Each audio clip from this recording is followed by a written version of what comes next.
अलबेले किस्सों की दास्तां के सिलसिले शुरू हुए, बनके कहानियां कहानियां।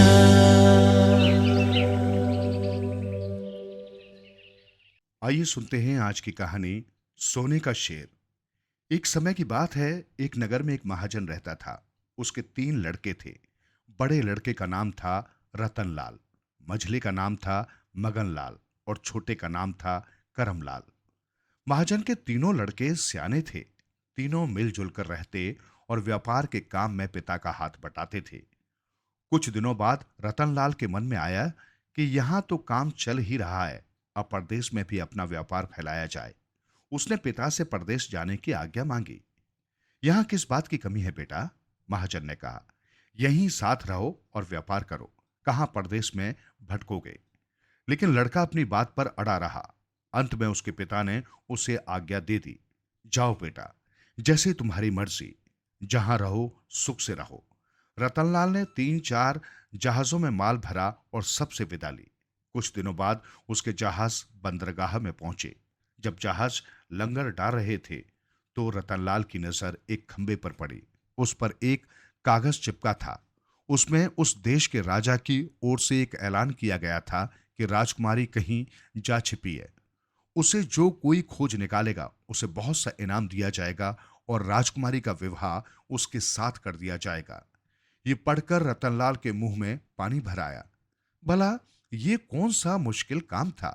इस तरह के खेल तो उसने बचपन में बहुत खेले थे। वो तुरंत राजा के पास पहुंचा। उसने कहा कि मैं राजकुमारी को खोज निकालूंगा। ठीक है, राजा बोला, लेकिन एक शर्त है, अगर तुम 8 दिनों के भीतर राजकुमारी को खोज कर नहीं ला सके तो तुम्हारा सिर काट लिया जाएगा। पहले तो रतनलाल कुछ देर के लिए सोच में पड़ गया, लेकिन फिर उसने राजा की शर्त मान ली। उसने राजकुमारी की खोज शुरू की। राजमहल का कोना कोना देख डाला, बाग देखा, बगीचा देखा, नगर के गली कूचे और आसपास के जंगल छान मारे, लेकिन राजकुमारी नहीं मिली। दिन बीतते गए, यहां तक कि 8 दिन पूरे होने को आए, लेकिन रतनलाल का काम नहीं हुआ।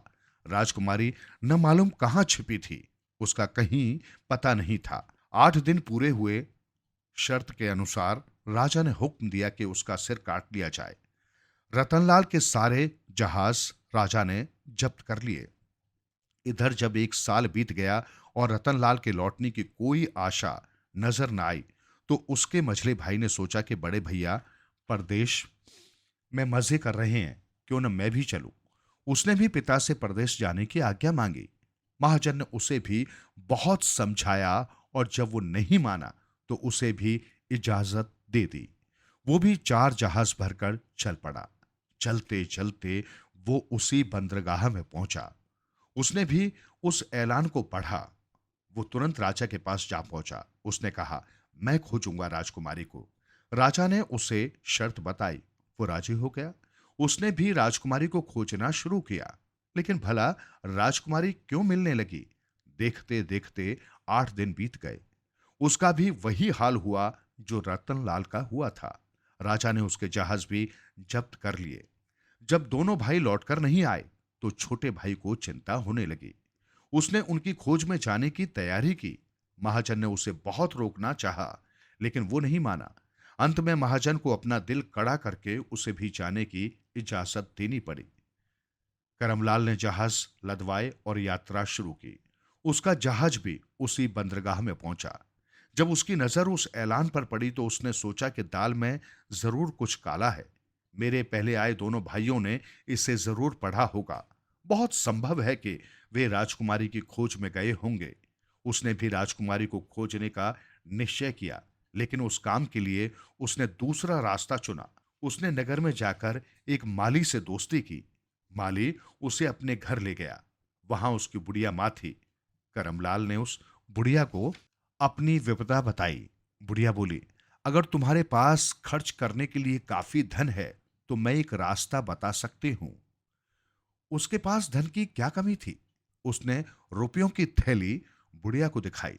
तब बुढ़िया बोली, सोने का एक शेर बनवाओ और उसे अंदर से इस तरह पोला रखो कि अंदर तुम बैठ सको।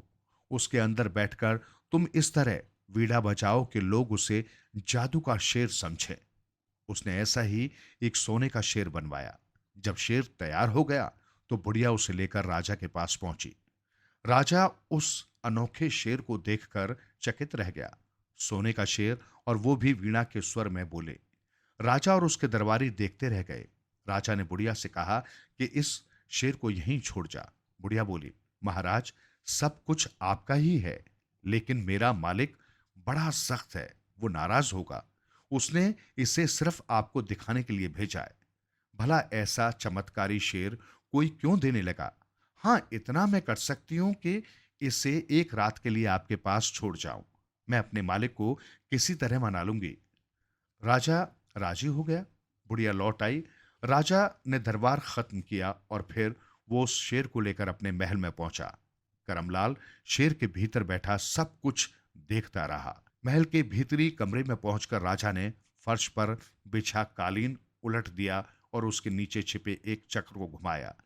देखते देखते वहां एक तहखाने का दरवाजा खुल गया। उसमें सीढ़ी लगी हुई थी। राजा शेर को लेकर नीचे उतर गया। एक के बाद एक 7 दरवाजे पार करके राजा एक बड़े भारी कमरे में पहुंचा। ये कमरा खूब सजा हुआ था। उसमें एक ही उम्र की और देखने में बिल्कुल एक सी लगने वाली 12 सुंदर लड़कियां खेल रही थी। सबने एक से कपड़े पहन रखे थे।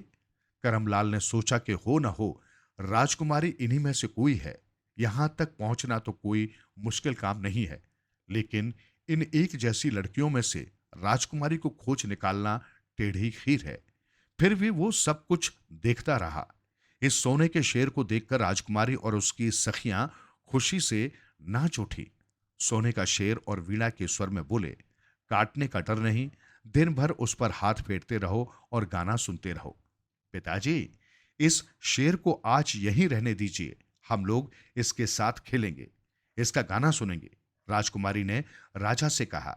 राजा बोला, ठीक है, लेकिन कल इसे लौटाना है। सुबह मैं इसे ले जाऊंगा। जब राजा चला गया तो राजकुमारी अपनी सखियों के साथ उस शेर से खेलने लगी। काफी देर तक गाना सुनने के बाद एक एक करके उसकी सारी सखियां सोने चली गईं। राजकुमारी शेर को अपने कमरे में ले गई। करमलाल इसी मौके की ताक में था।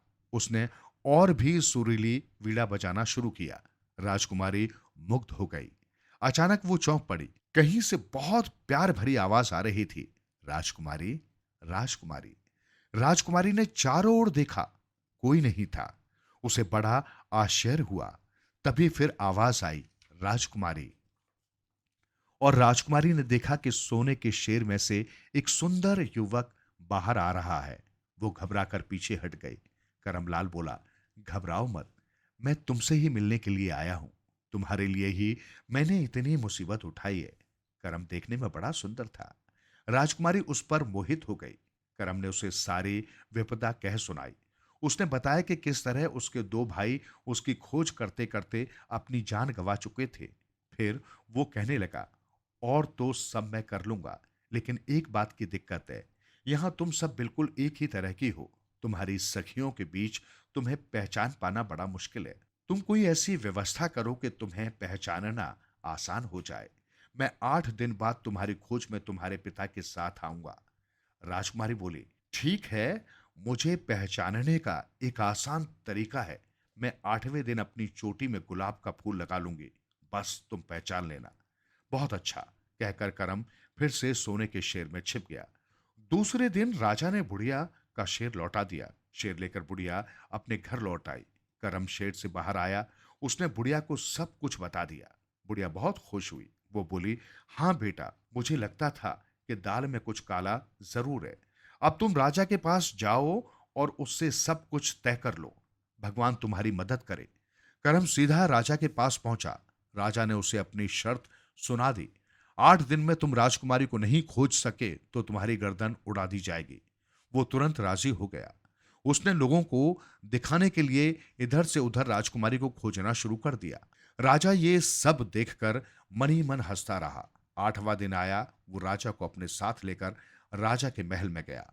महल में पहुंचकर उसने राजा के सामने वो गलीचा उल्टा और उसके नीचे छिपे चक्के को घुमा दिया।